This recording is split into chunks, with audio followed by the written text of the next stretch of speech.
Today, on the inaugural first episode of Mikey's Fab Shop, I'm going to show you how to get one of these running without one of these. Or one of these. It goes without saying that the Yamaha XS650 is one of the most versatile motorcycles that was ever produced. You can use them for flat track, drag racing, road racing, maybe not so much the road racing, but I mean, for the most part, you can use the damn thing for anything. And with that being said, there was a lot of them sold. And with a lot of them being sold, there's not as many available nowadays on the market, but when you do find one, it's usually one of two things. Either it is a heap that is, well, probably kind of similar to the shape of the one we're going to work on today, or it's in riding condition and somebody wants a bucket of money for it. And then there's not a ton of in between. So today I'm going to show you how to get one running without a service manual, even though I strongly recommend always having a service manual for everything that you work on. And also, like for instance, this one, I actually bought this motorcycle many years ago, and it had a key and it did run back then, but since then I have robbed parts off of it for other things and for people that I know that needed parts. And so yeah, now we're going to try and get it running without a key, and again I'm going to show you how to try and do it without a service manual. This is not a how-to on how to steal anything though. So first step, I did do some of this work off camera already, but a lot of these older bikes, as you can see right here, you've got two inlets right here. Or, well, I'm gonna call them inlets. They got rubber grommets here, and all of these wires feed through those and rest behind the headlight, and then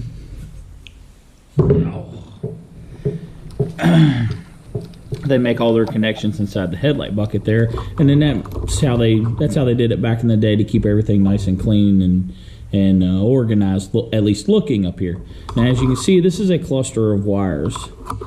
So the first thing is, so if you come right over here, this is your headlight switch. You might be able to see that. Yeah, you can see that.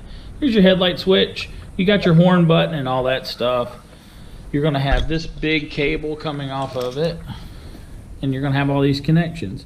Now, for the most part, really almost no matter what motorcycle you work on, these cables are not going to be all that important, so you don't really need to pay attention to anything that you got over here as far as trying to get the bike running.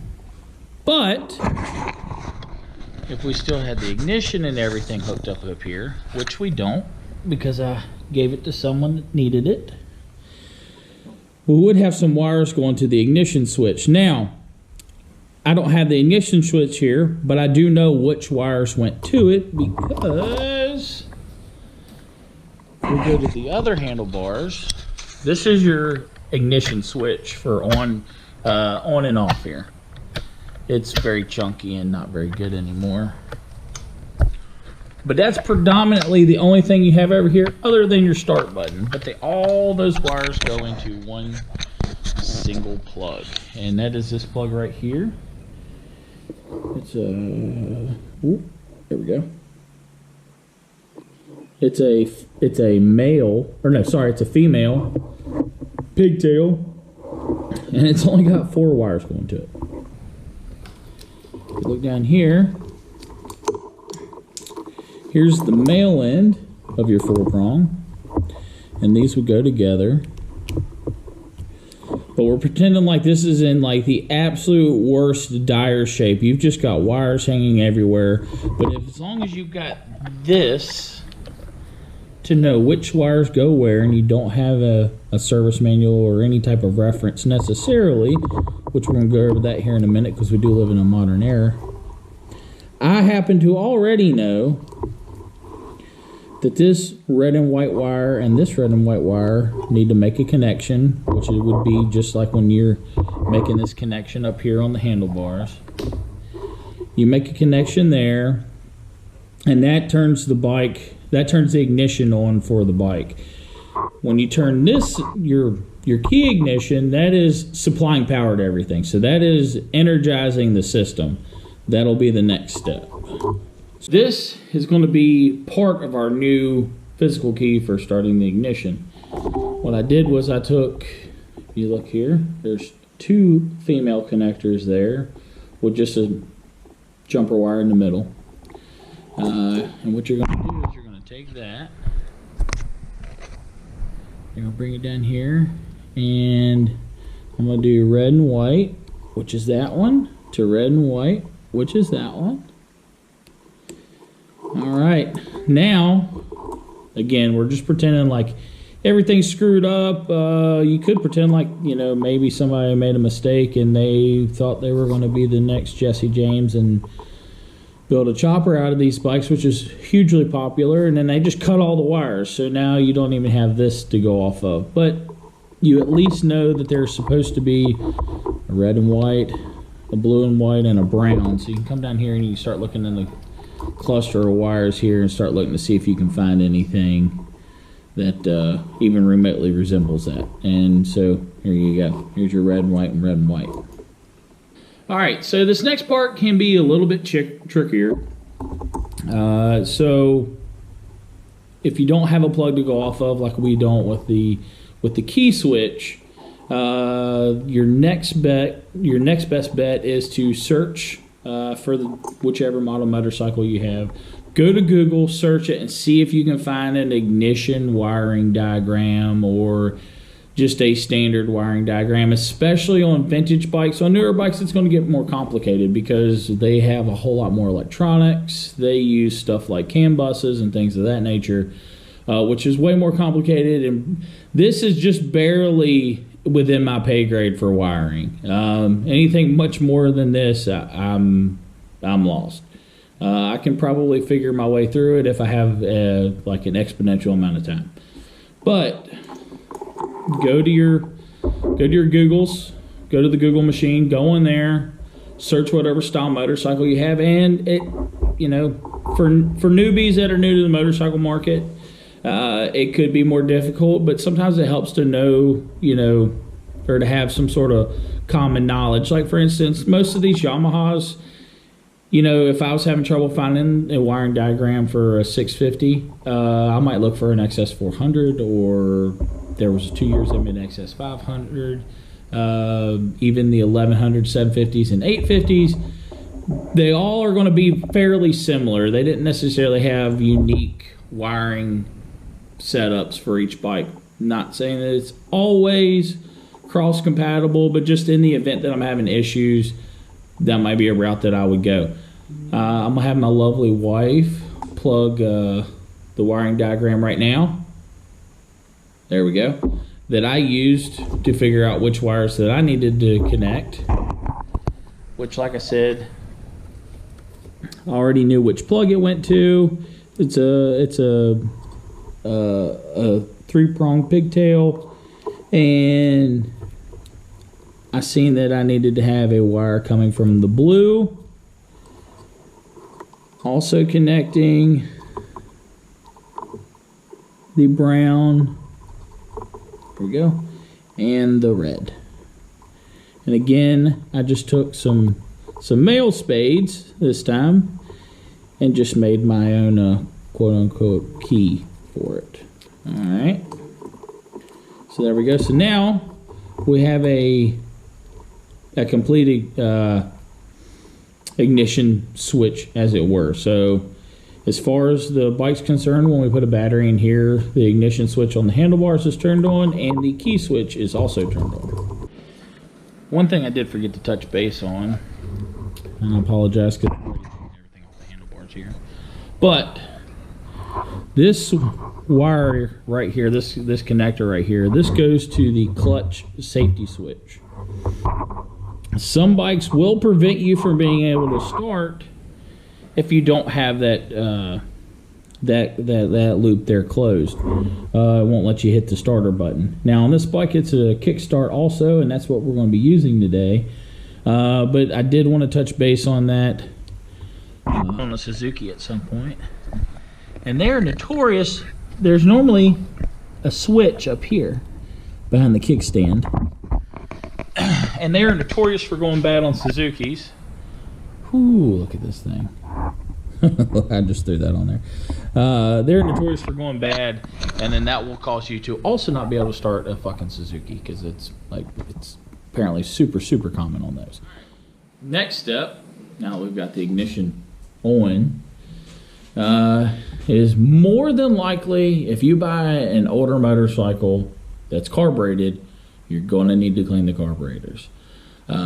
That can be super intimidating for some people, and if you call your local shop and ask them to see if they can do it for you, a lot of times they charge a premium, and a lot of times they charge per carburetor. It's not that hard. I know you can do it. You just got to take your time. And you can do something like this, and you can record yourself doing it, so that way you know exactly where everything goes. But if you don't want to do that, like I said at the beginning of the video, I strongly suggest always having a manual. They're not that expensive. You can order them off Amazon. They're readily available. Go ahead and get you one when you get the bike. I myself have like 21 motorcycles, so I basically have a library of books. But chances are, especially if you're just now getting into motorcycles, it's only the one, so it's not like you got to have 15 different books. You just got to get just the one. So go ahead and get it. It'll make your life a whole lot easier. All right, so just kind of like what we did in the front that I didn't exactly record, ideally is I want to get as much stuff out of the way as possible, not only to make it easier for you to see what I'm doing, but also to make it easier for me to do whatever it is that I'm doing. So first thing we're going to do is let's get this fuel line out of the way, if I can get on it.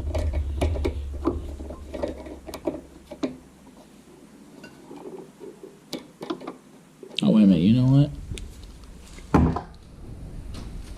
Do this even easier than that. Still want to take that off there, though. Alright, there we go. Let's get the tank off. We'll set it aside. Ideally, somewhere where it won't fall down and get more damage, because this isn't a bad XS650 tank. And of course, anything you can tack vintage onto, you know, people will always want a premium for. Now, you can see right here, just real quick while we're already here, this is supposed to have a plug on it. That's a vacuum port on the intake for the carburetors. If you look over here on this side, I think you can see it right. Oh, nope. The cable's on the way. So it's right there. It's supposed to have a little plug on it like that. Yeah, right there. When I got this bike, it was not in much different shape than what it is now, but I did have it running, and I used to ride around my neighborhood sometimes. And then as time progressed and people needed parts, and you get bored one night in the garage and you start taking it apart for shits and giggles, like a dummy. You know, we've all been there. But so basically I just caused myself to have to do double the work. Alright, so next step, after we get some stuff out of the way, this is your crankcase breather. It would have connected to your air box back here to recirculate air coming from the case, be oil saturated and whatnot. We'll wind up replacing this up here and putting just a small filter of sorts, more than likely. We might run something into an air box, we might make an air box. The sky's the limit right now. But next thing we need is one of my favorite screwdrivers of all time. I did not personally buy it. It was left inside of a side-by-side when I worked at the Yamaha dealer here in Harrisonburg. That was traded in, so I got to keep it. So, loosen these guys up real quick. I thought I was going to use this ladder stand for the camera, but instead I just put it in my way. Alright.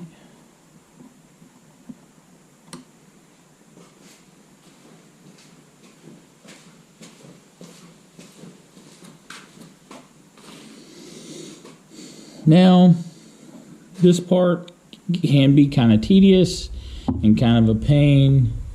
If you wanted to, you could go the extra mile and see this. This right here is your clutch cable.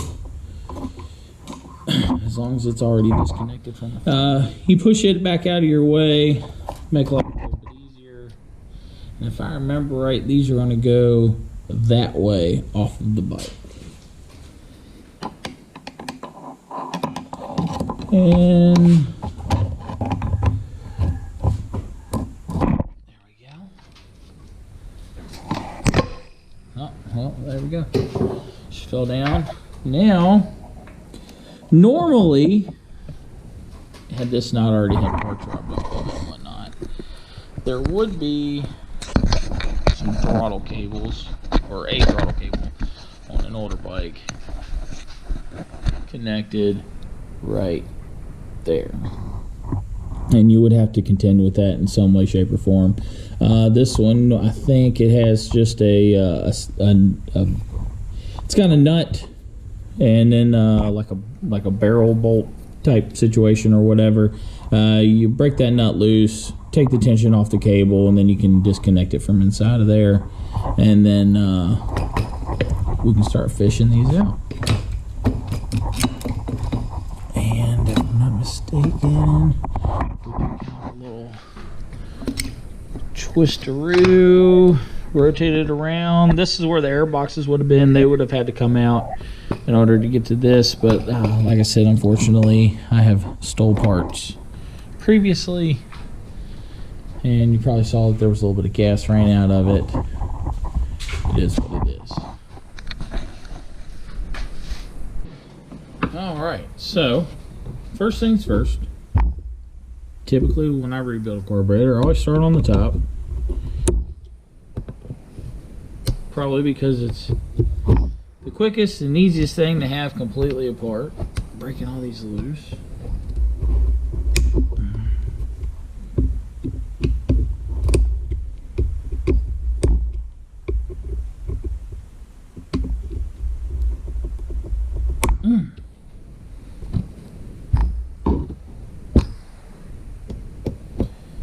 Take these screws out.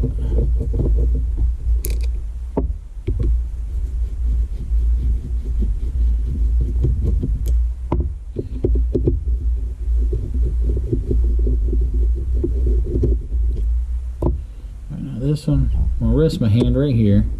I'm going to take this one out. And it's not that it's like under an immense spring pressure or anything, but in the event that this thing does come flying off, yeah, might scare you or whatever. But so here's your cap. I like to take mine and stick all my screws in it now. This is your seat for this here spring right here. Take your spring out. Oh, hang on. Stick your spring in here. Right here, there we go. Alright, then you got to be very delicate pulling these out. These can stick in there pretty bad, especially if it's been a really, really long time.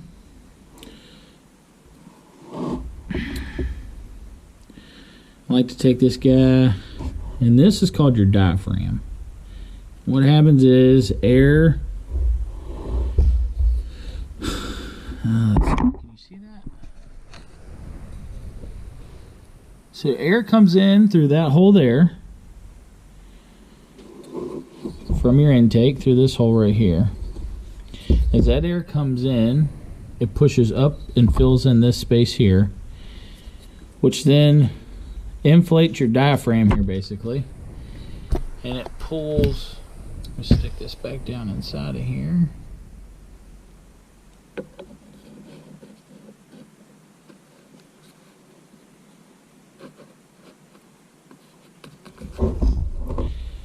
As that air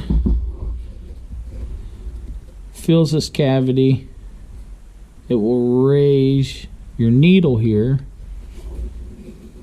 Let me reach in from the other side. I can't. Well, oh, here we go. Grab from right here. So it will raise this, and as this raises up, your needle here that goes inside your emulsion tube and your main jet, which we'll go over when we get on to the inside of the carburetor.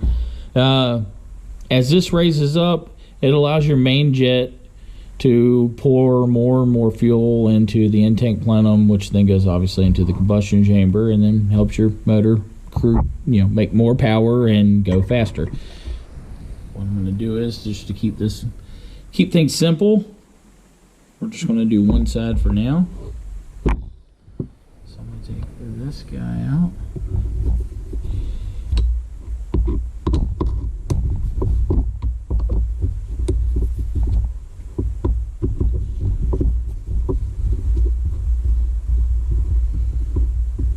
Even though I didn't do it on the other side, I do tend to try and do everything in like a crisscross pattern, whether I'm taking it apart or putting it together, because especially when you start doing bigger jobs like maybe swapping a head or building a motor or what have you, a lot of people, you hear them talk about, your torque pattern when you're putting something together, like torquing down a head, for instance. But a lot of people don't realize that there's also, a lot of times, there's a torque sequence or a removal sequence for a lot of those components as well, especially if you're planning on reusing them. So let's take this guy off. Here's our float bowl. It's not in too terrible a shape. There's a little bit of funk in there. 10 out of 10. Go to Harbor Freight. Get you this exact ratchet right here. If you're going to be working on motorcycles, this thing right here is a godsend. It's 1/4 inch swivel head. I've had this thing for years. I haven't had to replace it. I haven't had to do really anything with it other than I just use the shit out of it all the time. I love this thing. While you're there, I think they're 99 cents or $1.99. Get you a 4-pack of these. It comes with a couple different shapes. They're inexpensive. If you have a service bag or maybe a spare toolbox, maybe you keep in your truck or something, I have a bunch of sets of these, and I keep them all over the place. I keep them in my toolbox. Keep them in my toolbox. I keep them in. I have a little service bag that I use. I keep them in there. They are invaluable. That's interesting. There's some pretty significant, I don't even know what you'd call it, damage, but I don't know exactly what would have caused it. But I mean, this, if you look here, I don't know if you can see that. Oh, there we go. We need some more light right there. I don't know if you can see it, but it almost looks like one side of this thing's been like dipped in acid or chewed on or something. I don't know. And then this side, the float doesn't look bad. It's a little grainy right here, but that's okay. But this one, it's got this side, it's got chunks missing out of it. Here, hang on. Actual chunks out of it, and it's been like pried on and beat on, or I don't know. All right. Well, let's keep trucking here. Here is a gasket that's not in the greatest of shape.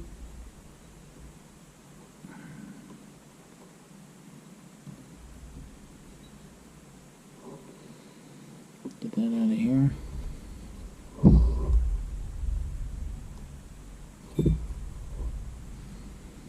Look here. That's your float needle.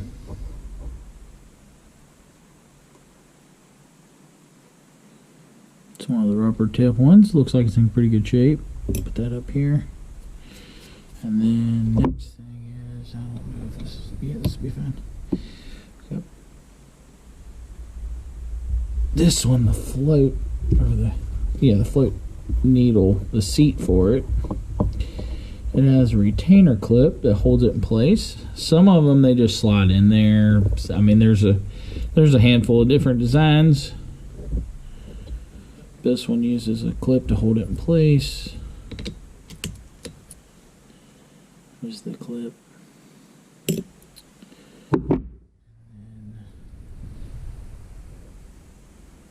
She's shoved down in there pretty good. But if I take a light look down in there, it don't look terrible. And I know that this uses a rubber O-ring. And it doesn't look, like I said, it doesn't look terrible. So I'm not going to pull that back out. I'm going to leave it be for the time being.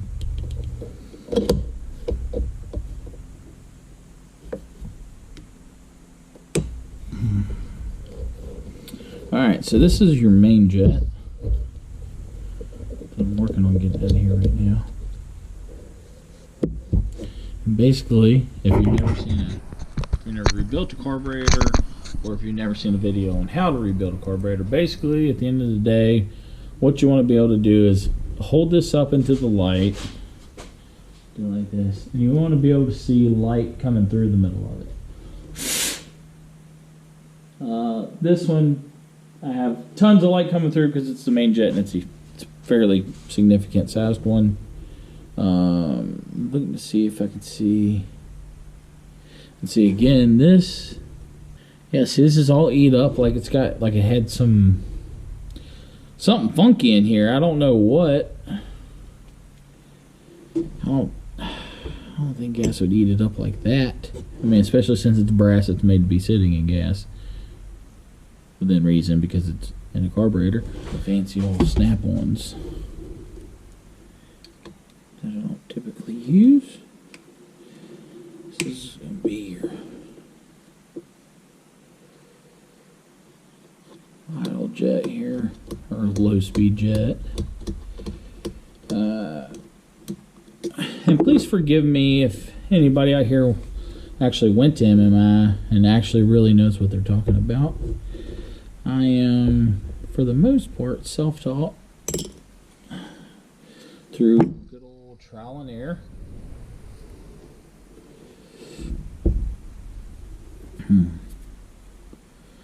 And see, so this idle jet, I don't know if you can see right here, but it's got the little, like, emulsion holes on it. Which is interesting. And I can see light through it. Yeah, no, she's good. Alright, so this one in particular,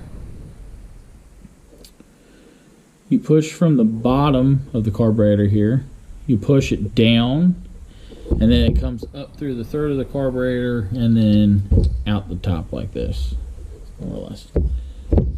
And again, so see these teeny tiny little holes. You gotta make sure they're all cleared out,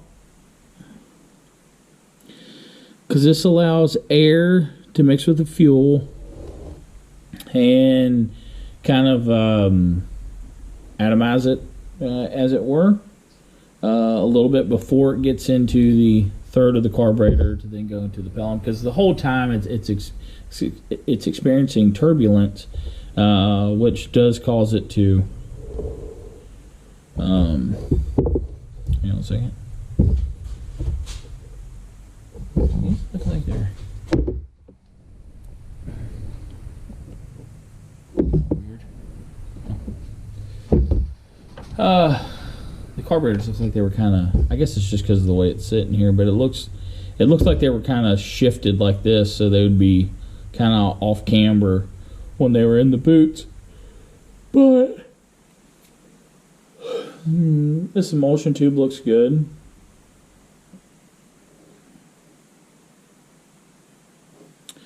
And then you've got a friend in me. You got a friend in me. No, but so you've also got this jet here on these carbs. Or find it. We'll pop this guy out.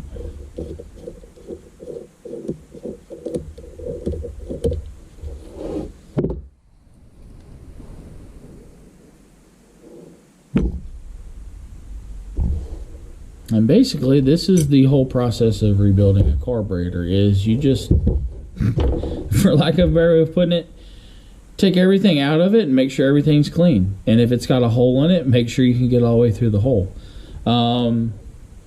And sometimes if it's easier, if you got dual carbs like this, it might be easier for you to do one side at a time. But I guess really the point of it is don't be afraid of it, because anybody can do this. This is not overly complicated. If you take your time, and for the most part, depending on which carburetors you're working on, pretty much everything only can go back in one place. All right, I can't remember if I said this earlier or not. I think I did, but just to be on the safe side and to reiterate, this is your diaphragm. And when you take it out, what you want to do is you want to hold it up in the light just like you would do with your jets. And you want to hold it in the light and make sure there's not any cracks or any holes. Now, I'll go ahead and tell you, these things do get old, they do get brittle, and they do get scorched. I don't know if you can see it right. I'm still figuring this shit out, so bear with me here. But if you look, which way am I going here? There we go. You look right in here. Yeah, right there. So there's a little scorch mark right there. It could be from rubbing on the inside of the carb here, or you know, if there was a backfire at some point in time, you know, if something managed, you know, if a little bit of that managed to get up in there, that could certainly cause that as well. I'm not an expert, but it is something to look for and to check out. In a worst case scenario, let's say you're just trying to get the bike started and running, just to, you know, prove to yourself that either you can do it or that it's worth putting money into. There are some ways of getting around that in the event that it does have a hole in it. Luckily, we don't have to go over those today.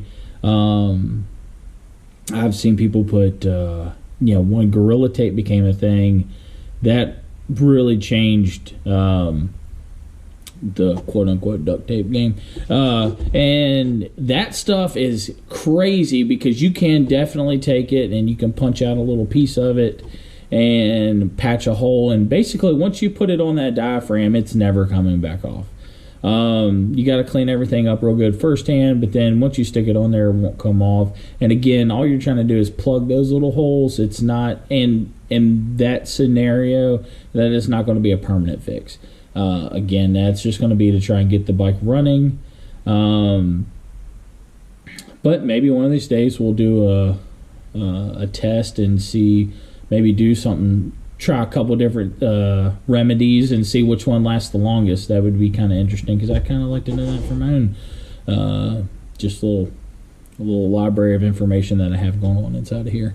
All right, so next step is, we only recently moved into this place that I'm working out of now, and the shop, as nice as it is still not set up perfectly, but you know, it was time to start recording, so I got to make do with what I got. But so what I've got is some old filing cabinets, and these filing cabinets, I put some caster wheels on the bottom of them, and now they are the perfect storage apparatus for in particular chemicals in general, because since it's metal, it won't necessarily catch on fire, so I don't have to worry about any of this stuff exploding. But what I need out of here, and what I haven't finished doing, is I need to finish setting this up so that it's got some organizers in it.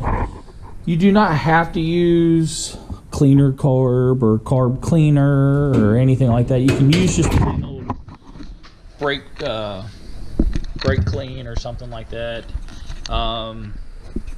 If you're worried about the environment, you could use something as distilled white vinegar, mineral spirits, vodka. I mean, pretty much anything, just whatever that'll eat some crud away will work for this.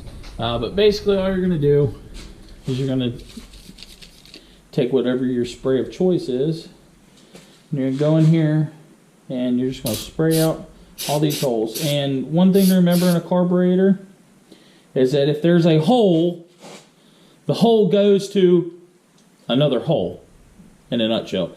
So if you're spraying fluid or air, because air is going to be the next step, if you're spraying fluid or air into any one of these holes in here, if it's not coming out somewhere else, then it's got a blockage. And there's a handful of things that you can use to clean those out. I personally have an ultrasonic cleaner that I bought off of, I believe I bought off of Amazon like 10 years ago. It is worth every penny. Strongly recommend anybody that's going to be working on literally anything that mechanically, and even some electronics. It's really nice to have an ultrasonic cleaner. 10 out of 10 recommend. But you can use like some solid core like copper wire. You can get a carb dip. It literally, it's like in a paint can. It's got a little basket, goes down inside of it. There's a ton of different ways to go about doing this.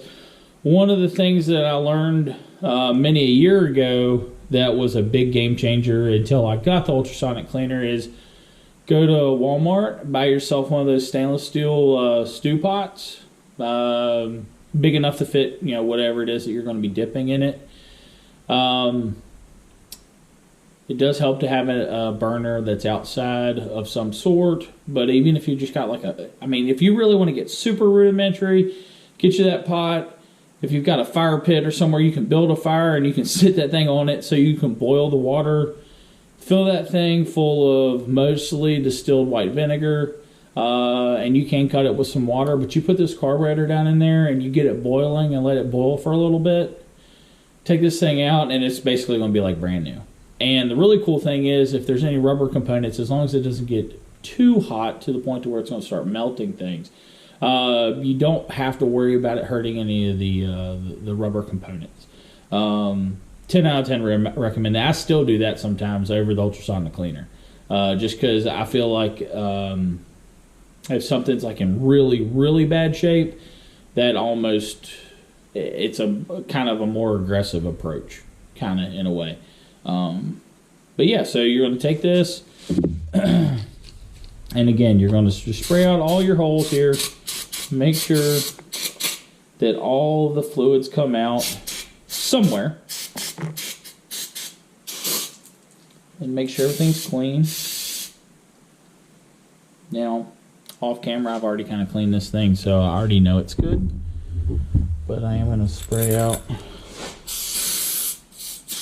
the bowl here with some jets in it, so I'm going to do that one.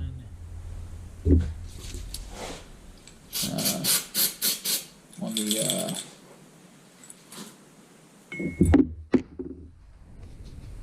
I'm having a brain fart, but on these on the diaphragms, there we go. Do your best to not get it on that. I have seen in the past getting harsher chemicals like brake clean or the carburetor cleaning. I have seen it to where it will actually start to kind of like shrink and like suck the moisture out of that rubber. And then I did have one once upon a time I had to massage with some WD-40 for a little while to like kind of get it to fit back into place properly. I don't know what the difference is from one to the another and what makes one more susceptible than the next. I just assume it's age and then the quality of the rubber. Okay, so I was putting these carburetors back together off camera, and I noticed something that when I was putting it back together, one thing that you always check when you're putting them, especially back together, is you want to check your float height. And as long as you don't bend any of these tabs in here, more than likely it's fine. So I'm not necessarily talking about a physical measurement, but what I am talking about is, so I'm gonna flick this one, and if you watch, see how it bounces when it goes back to rest. It's nice and free moving. But if you do this one, it just stops. It is not super loose, and this is also the one that's got the weird corrosion on it. I feel like something got into this particular carburetor.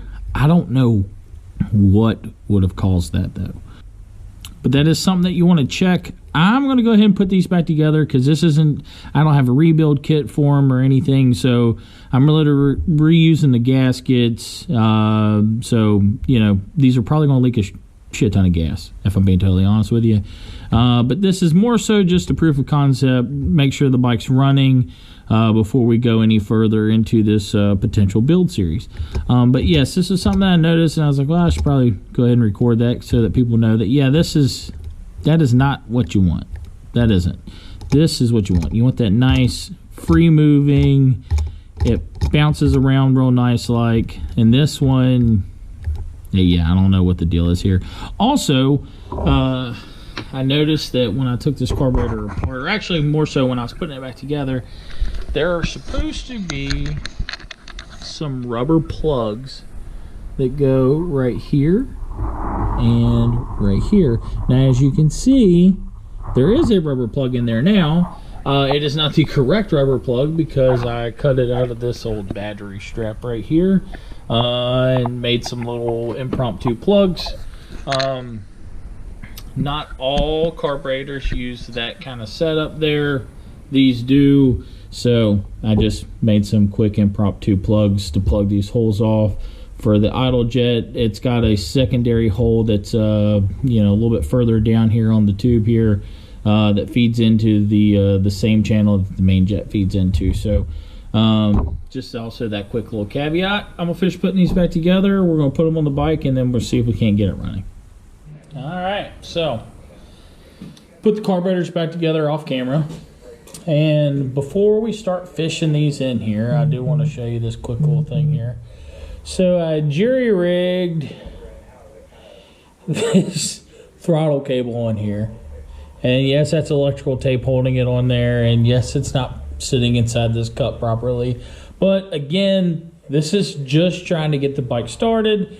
It's easier to modulate the throttle with an actual throttle as opposed to trying to do it with like a zip tie or having like some baling wire attached to it. And also with this setup, we might be able to work out doing like a quick little test ride around the yard before we go any further with doing anything else. So just like when we took the carburetors off, we're going to go back in from the Kickstarter side. So I'm going to set these right here. And I'll go ahead and show you. You can use any type of lubricant you want. This is just some PB Blast all-purpose lubricant. You can use petroleum jelly, you can use your motor oil. Basically, if you can't snap your fingers after you touch it, sometimes my forehead, you can use it to get the carburetors back inside of these little rubber boots right here. And it will make your life 10,000 times easier. And it also won't hurt to get a little bit in there on the valves and whatnot. And before we try and start this bike, we're going to pop the... okay, for some reason the GoPro stopped recording while I was in the middle of talking.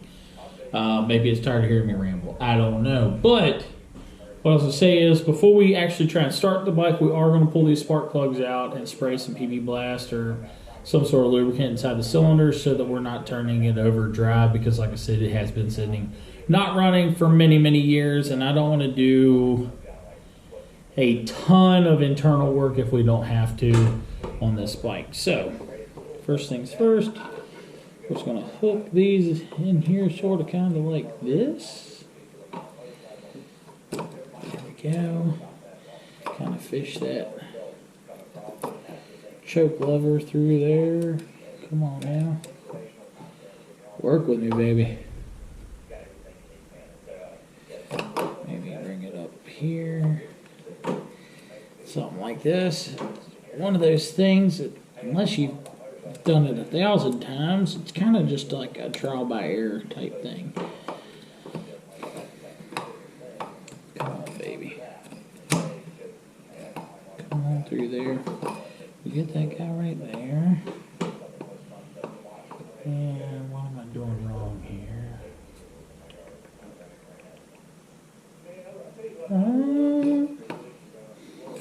Everything is awesome. Everything is cool when it's working for me. Okay, for some reason I am struggling right now, and really don't want to take these intake boots off because that will just be another potential vacuum leak when we're trying to get this thing started. What am I doing wrong here? Alright. So, unless I'm losing my mind here, I thought I took these carburetors off on the other side. But, yes, this is for a mini bike, in case anybody's wondering. I think this came off of a KX80. But, like I said, it's just... I'm watching High Octane Dad's podcast right now. Oh, hang on. And just like we talked about in the podcast, I don't know if you can see it from here or not. Just like we talked in this podcast this past week. Sometimes we just got to get ourselves in the mindset of like David Freiberger. Don't get it right, just get it running. I think we're doing halfway decent with that. Now let's see if maybe I'm wrong.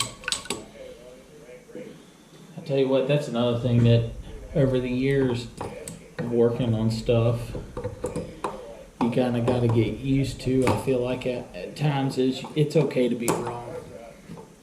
You don't always got to be right. And I think that might be the situation right here. Is for some reason I thought we came off the other side, but we actually came off of this side. Just broke the throttle cable a little bit, but it's only a little bit broke, not a lot of it broke, so we should be okay. And let me fish this back through here so I don't have to contend with it.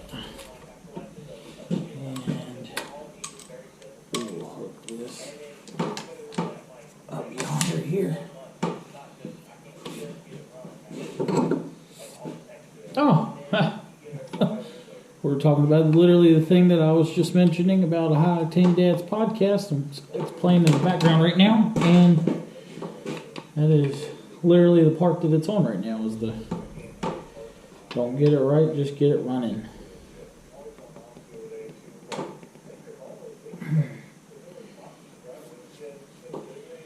Alright, so that's one side started a little bit. Let's try and get the other side started a little bit. Not a lot, baby girl, just a little bit.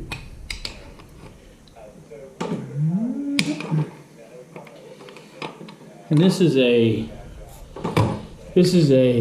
factory Yamaha Craftsman carburetor reinstall tool from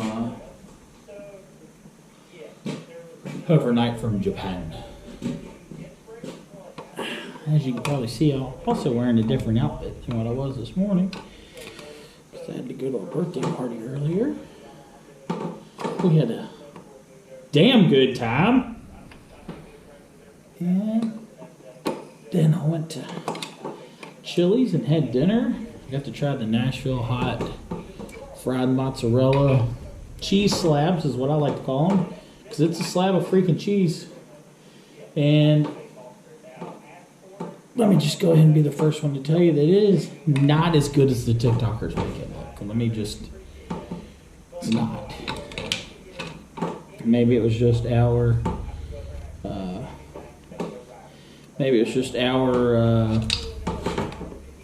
local Chili's wasn't firing on all cylinders tonight. I don't know, but it was nowhere near as ooey gooey cheesy goodness that I thought it was going to be. There's that guy.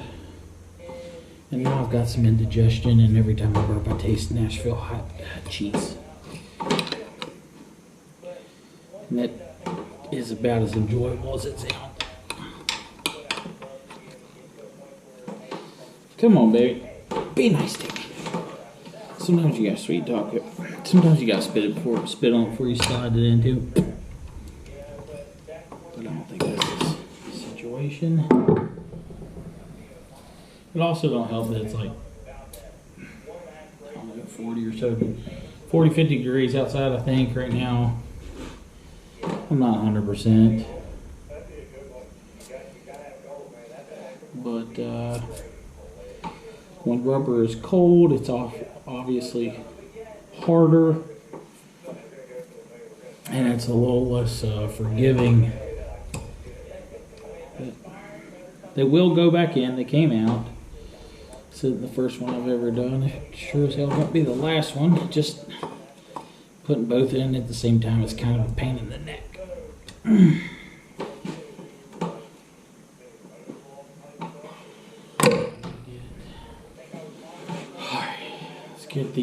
This is a bigger factory Yamaha carburetor install tool right here.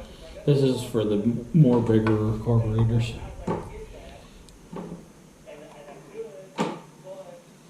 Now, there has been times where I have done this with two of them at the same time, and this might constitute one of those times where that might be a handy technique.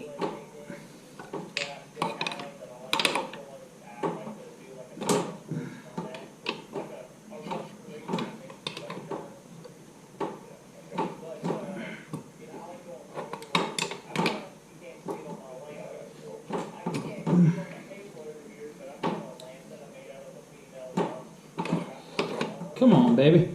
Come on. Work with daddy.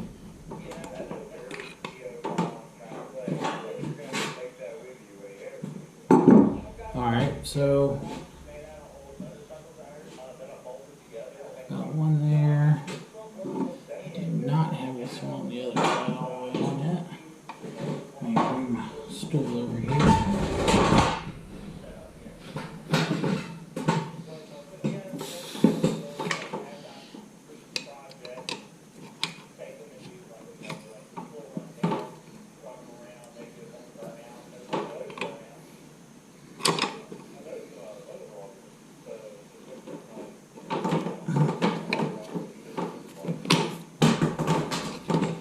Break my phone here before long if I keep knocking the floor like that. So we got that one. Now I feel like my good friend Mike Campbell, he passed away many a year ago at this point, but I feel like he probably had put more carburetors and more XS650s than most any other person on the planet. I know at times he would have a good bit of trouble doing this as well, so I don't feel quite as bad. All right, there we go. That's kind of a pain in the ass. She'll have that. All right. Now, let's grab this.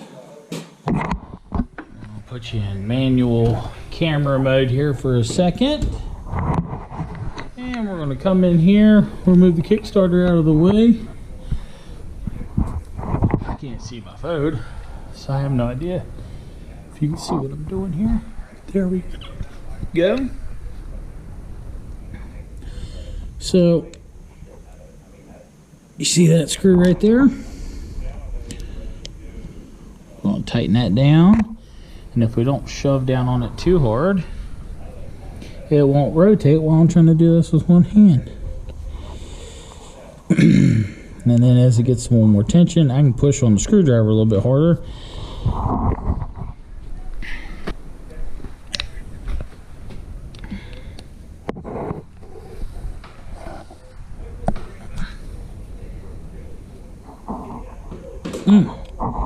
There we go. Let's go over here. Do the same thing on the other side. Oh, I got an epic. I don't know what that means or how you get it to say that, but there we go.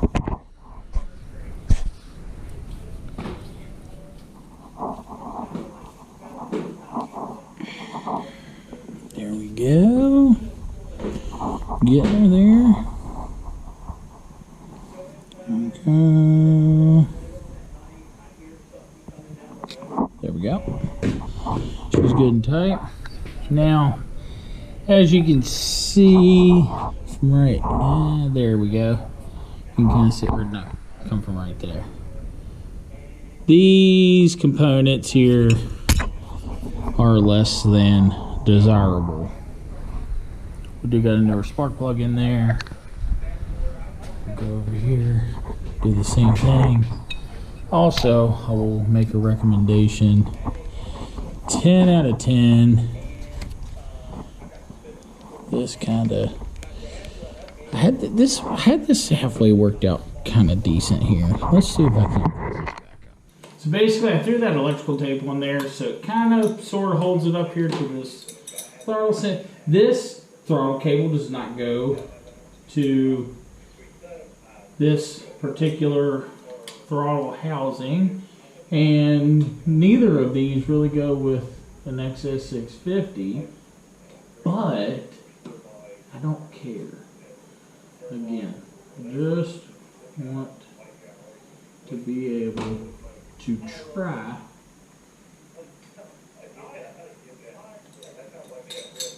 and get this thing started.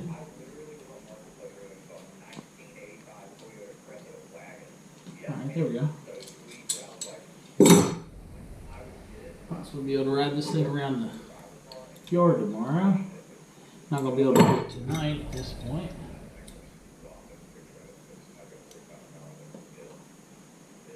Oh, dang it. Whatever. That'll be alright. I bet that sounded really gross when I didn't drink that.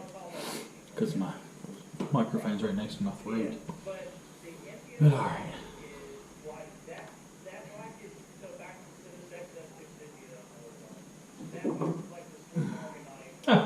The XS650 I'm working on right now.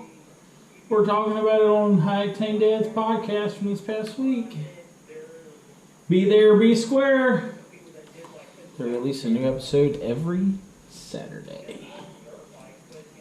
Yep. Super janky.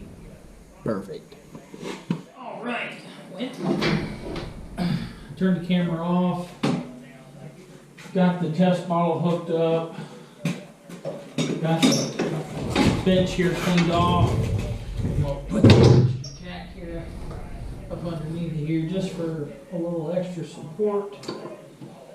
And that way I can get up here on top of the bike and try and give her a good old swift kick of goodness and get her started. Got some just starting fluid. I'm not going to spray it yet.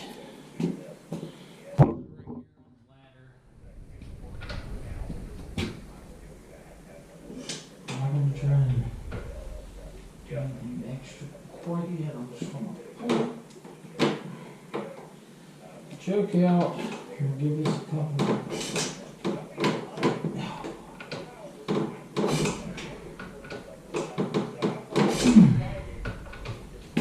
She's got all of the compressions.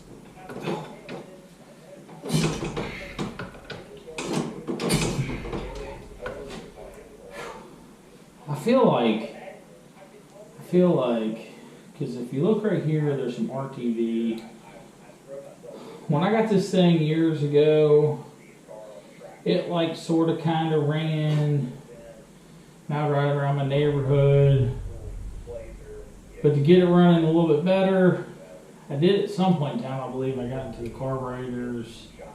I really can't remember what all I did, but I didn't do anything internally of the motor.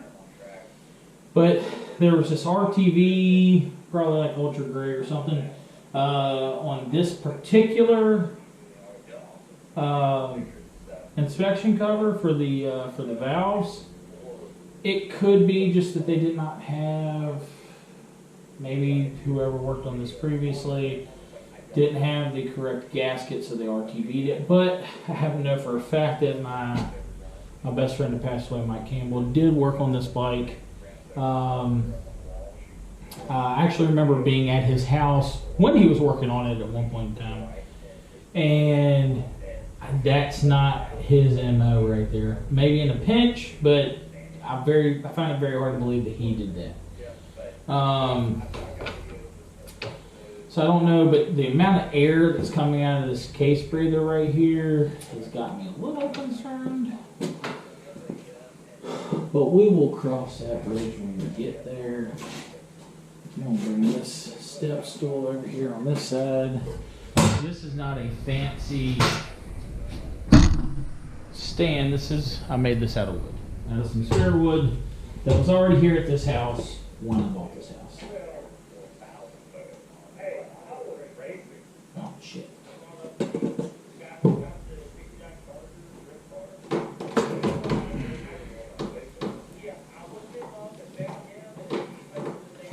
This is sketchy.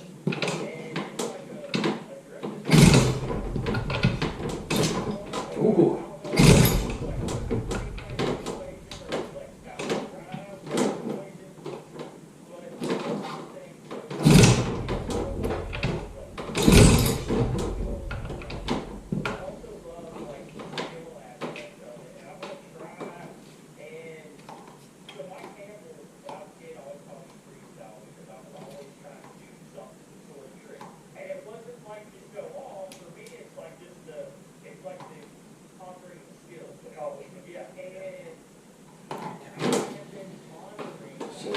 Screwy.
Hey, started, or janky throttle, something's funky here, because it was like I don't even know how that would happen. It was almost like it was pulling the throttle cable in some capacity. I don't even, but that's all the way down. All right, let's turn the choke on again, and close all the way to that one. I can't believe that there's not gas pouring out of this thing already.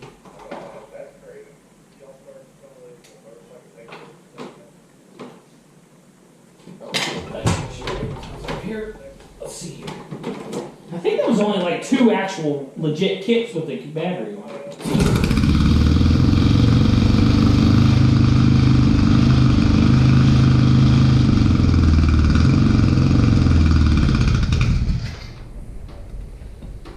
one kick and it's not that time. That's pretty crazy. Okay.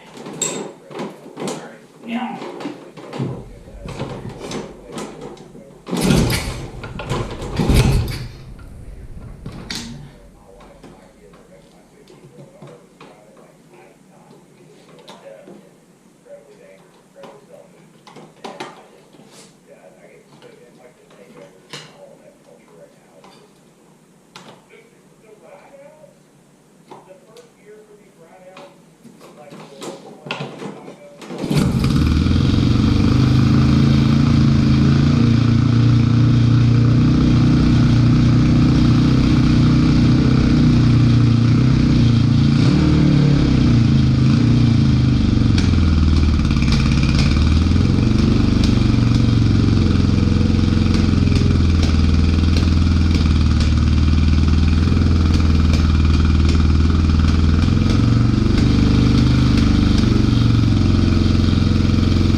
Success. Before anybody's curious, no, it's not catching on fire. This is where, between spilling the oil on the exhaust and where we sprayed this thing earlier with the lubricant, she's burning all that off. But what I was saying was, I wish that I had done a better job about keeping track if the jump starter was on or not, because it's an anti-gravity XP3 micro start, as you can probably read yourself.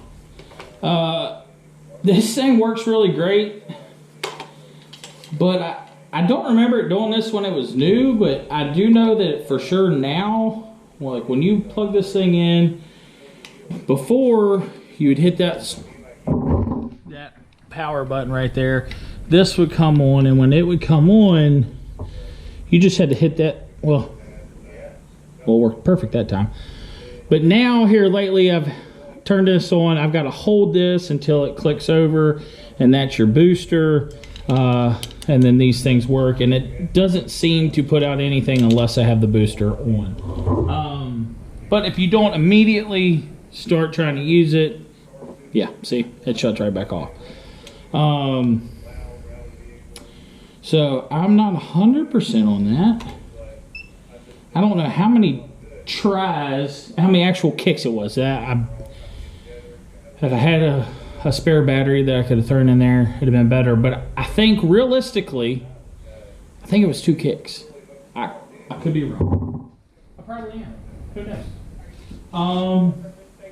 But all right. So next step is to do a test drive, probably just in the yard. And then the next step, we'll get it back up on the lift. And once we've rode it around a little bit, we'll check the valves, make sure they're good. We'll do some more tuning on the carburetors at some point. But all in all, I'm gonna call this a success.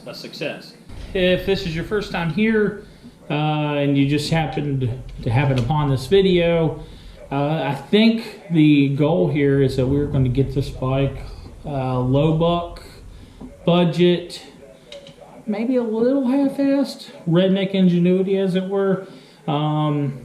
Get this bike set up so that we can go out to California in, I believe, April and take a crack at the Biltwell 100. If you don't know anything about it, it's a race that Biltwell puts on out in the desert. It's kind of like homage to, I guess, like the original, like, you know, desert racers of yesteryear.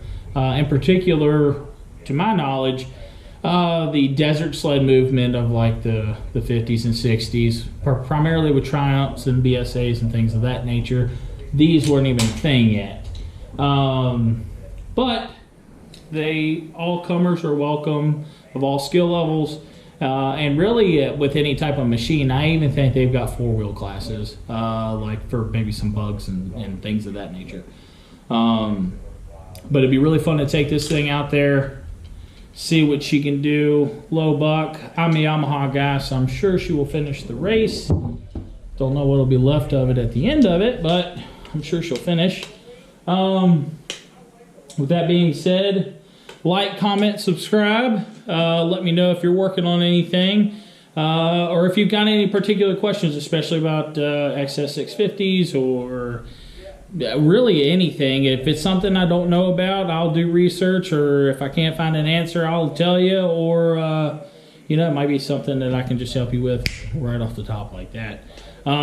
Again, thanks. Bye.